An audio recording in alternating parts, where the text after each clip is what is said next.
제가 이제 올인을 했을 때 많은 분들이 궁금하시는 게 이제 더 떨어질 수도 있는데 그럼 이제 어떻게 대응하느냐, 추가 매수를 못하지 않느냐라고 말씀을 하셨는데, 아까 말씀드렸던 이제 세븐 스플릿이라는 내가 계획에 의해서 추가 매수를 하는 거는 7번까지만 매수를 하고 더 떨어지면 그 종목에 대해서는 더 이상 추가 매수를 하지 않고 또 하나의 추가 매수를 멈춰야 될 타이밍이 있어요. 1억 원을 가지고 투자를 한다면 첫 번째 계좌에서는 뭐 얼마 정도 사시는 걸 추천하시는지, 또 현금은 얼마나 보유하고 있는 게 좋을지. 제가 이제 제 블로그에서 1억 원을 실제 가지고 세븐 스플릿으로 실제 투자하는 걸 이제 다 공개를 하는 프로젝트를 진행을 했었고 지금도 이제 공개 중인데, 그걸 보시면 이제 많이 참고가 되시긴 할 거예요. 제가 이제 어떤 식으로 투자를 했냐면은 1번 계좌에 한 전체 금액의 한 40% 정도를 배정을 해요. 그러니까 한 20개 정도의 종목을 분산 투자를 하는 개념인데, 4천만 원을 20개로 이제 나눠서 투자를 하려니까 한 종목에 한 200만 원 정도를 투자하면 되겠네요. 그래서 200만 원씩을 투자를 20개 종목으로 이제 나눠서 하는데, 참고로 이때도 한 번에 사는 게 아니라 이번 주에는 한 2종목 사고 다음 주에는 또 2종목 사고 이렇게 그 시간을 분산해 가지고 세팅을 해 나가는 구조예요.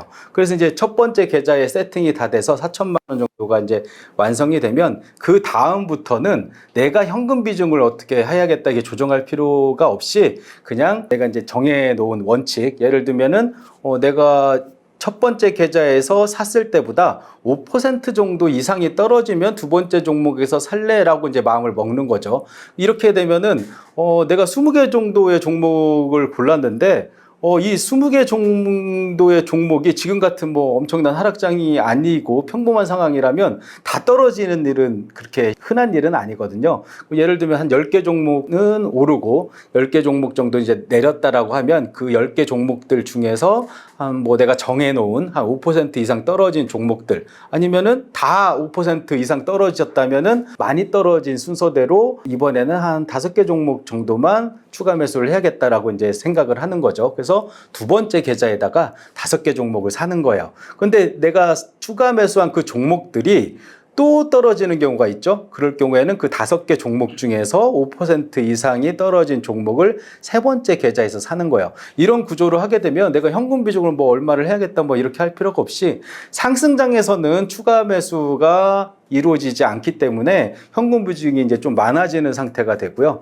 그리고 이제 하락장이 되면은 현금이 이제 투여되는, 우리가 이제 공포에 사고 장이 좋을 때는 이 주가가 오르면 이제 팔라는 그런 말이 있잖아요. 이 세븐 스플릿 시스템으로 하면은 그게 뭐 내가 미리 계획을 세우지 않아도 자연스럽게 이렇게 구조가 나올 수밖에 없거든요. 뭐 예를 들면 하락장에서는 계속해서 주가가 떨어지기 때문에 넘버 2도 사고 넘버 3도 사고 넘버 4도 사고 계속 사지겠죠. 그런데 이게 처음에 20개 종류의 종목을 샀다고 해서 이게 똑같이 한꺼번에 다 떨어지는 경우는 드물기 때문에 두 번째 계좌에서는 한 뭐 10개 종목, 세 번째 계좌에서는 한 뭐 7개 종목 이런 식으로 이제 점점 줄어들기 시작해요.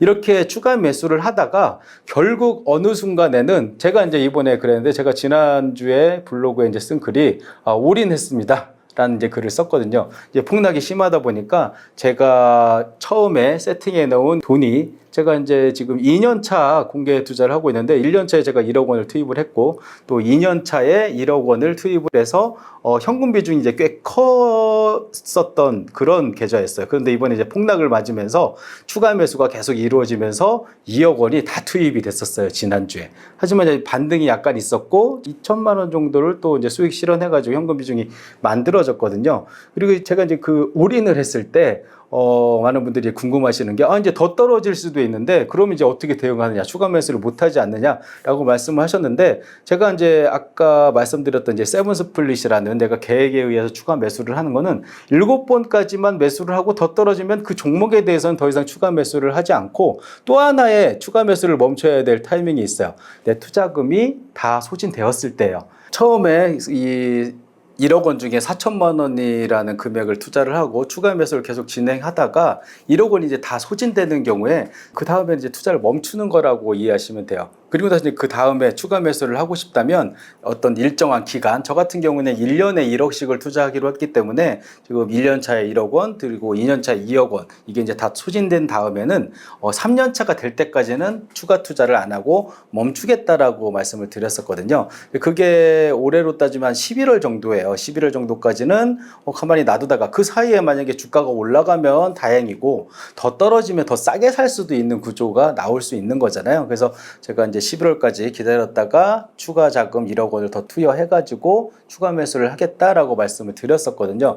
그러니까 많은 분들이 이제 주식 투자를 할 때 내가 수익을 늘리려는 이런 생각만 하고 내 자본력이라고 하죠. 자금을 이렇게 늘릴 생각은 잘 안 하시는 경우가 많은데 세븐스플릿도 마찬가지고 주식 투자를 일반적으로 하실 때도 수익률에만 너무 집착하는 게 아니라 내 이제 자본력을 키우는 거에도 같이 노력을 하시는 게 좋거든요. 그래서 제가 말씀드릴 수 있는 거는 투자를 하시다가 자금이 떨어지거나 7번을 다 채우거나 내 계획한 어떤 추가 매수의 어떤 구간이 끝나면은 거기서 투자를 멈추고 장기 투자, 뭐 전문 용어로 비자발적인 장기 투자라고 하죠. 이 상황을 견디시는 방법밖에 사실 없다라고 보시면 될 것 같아요. 그래서 뭐 이런 식으로 투자를 하면 여러분들이 나중에 이제 좀 계획적으로 자금을 투여할 수도 있고 그 사이에 뭐 여러분들 열심히 일해서 돈을 벌거나 아니면 또 다른 수익을 통해서 자본력을 좀 확충하는 그런 상황을 만드시는 게 좋지 않을까라는 말씀을 드립니다. 처음부터 어떤 뭐 목돈이 아니라 매월 500만 원씩을 가지고 투자한다고 해도 세븐스플릿 투자까지 사용할 수 있는 거지. 세븐스플릿 투자 시스템이 분할 매수하고 이제 분할 매도하는 그런 투자법인데 분할 매수의 가장 좋은 방법은 사실은 적립식 투자예요. 이건 뭐 어떤 투자의 고수든지 아니면 전문가라도 다 동의할 수밖에 없는 이런 구조인데 세븐스플릿이 금액이 떨어질 때마다 추가 매수를 하는 구조라면 적립식 투자 같은 경우에는 기간을 분산하기도 하기 때문에 주가가 오르든 떨어지든 상관없이 주식을 계속해서 모아가면서 투자를 이제 잘 할 수 있는 그런 방법이거든요. 그런데 이제 인간의 멘탈이 이 적립식 투자를 잘 못하게끔 인간의 이제 탐욕이 개입이 되면은 빨리 돈을 벌고 싶다 뭐 이런 마음, 욕심 뭐 이런 것들 때문에 적립식 투자를 이제 방해를 하거든요. 그래서 제가 말씀드리고 싶은 거는 만약에 매월 투자 자금이 이제 새롭게 생기는 예를 들면 월급의 몇 퍼센트나 이런 것들이 생겨서 투자를 하는 구조가 된다면 가장 좋은 방법이라고 말씀을 드릴 수 있을 것 같아요. 내가 이제 1억 원이 있어서 그것을 세븐스플릿으로 세팅하고 추가 매수를 하는 것보다 오히려 적립식 투자와 세븐스플릿이 결합된 형태인 거죠. 예를 들면은 삼성전자가 7만 원에 처음 사고 6만 원이 됐을 때 나는 추가 매수를 해야겠다라고 생각을 하지만 아직 내가 돈이 나올 다음 달이 되지 않았어요. 그러면 이제 더 기다려야 되는 상황이 발생하겠죠. 그렇게 된 후에 다음 달이 이제 실제로 돼서 이제 돈이 생겨서 투입하려고 보니까 더 떨어져 있을 수도 있잖아요. 그럼 이제 주식을 더 싸게 살 수도 있고요. 더 올라가더라도 크게 문제는 없어요. 이 분할 매수, 분할 매도 시스템은 주가가 내려도 괜찮고 올라도 괜찮은 이런 구조로 되어 있거든요. 그래서 만약에 자금이 좀 모자라서 적립식으로 세븐스플릿을 설계를 해가지고 투자를 하고 싶다라고 생각하시는 분들은 그게 오히려 일반적인 세븐스플릿 투자 시스템보다 더 좋은 거니까 자기의 상황에 맞게 잘 설계를 해서 투자를 하시면 좋을 것 같습니다. 미국 월배당, 고배당 ETF 있었잖아요. 거기서 댓글에 이론적으로 말고 혹시 어떤 거를 ETF 투자하시는지 언급해 주실 수 있냐는 질문이 한 3개 정도 있어요. 추천을 할 수 있을 만한 저는 실력이 안 되기 때문에 제가 어떤 ETF에 투자를 하고 있는지는 제 블로그에 이제 다 공개를 해놨어요. 그 중에 이제 일반적인 월배당 ETF도 있고요. 그리고 리츠 같은 경우도 있고요. 그래서 궁금하신 분은 제 블로그에 방문하셔가지고 월배당 뭐 ETF나 월배당 리츠로 검색을 해보시면 실제 제가 어떤 종목에 투자를 하고 있는지 상세하게 아실 수 있을 것 같습니다.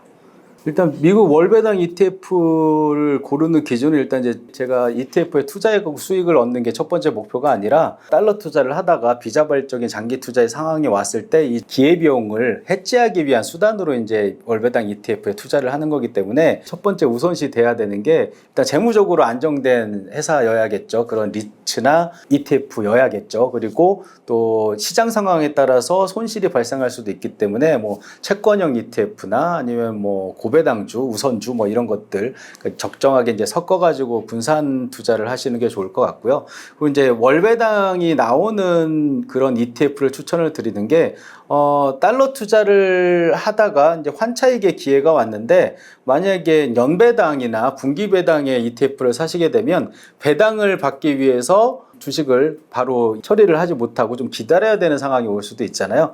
그래서 이제 월배당 ETF 같은 경우에는 배당락이 이제 매월 있다 보니까 그 배당락 기일만 잘 피해 가면은 한 달에 한 번씩 매도의 기회가 주어진다라고 보시면 될 것 같고요. 그래서 이제 그걸 매도해서 달러로 만들어 놓고 내가 샀던 가격보다 환차익이 생기는 상황이라면은 원화로 매도를 해가지고 환차익도 얻고 배당도 받고 또 만약에 그 사이에 시색 차익도 얻을 수 있었다면 여러 가지 좋은 투자가 될 수 있을 거라고 보여집니다.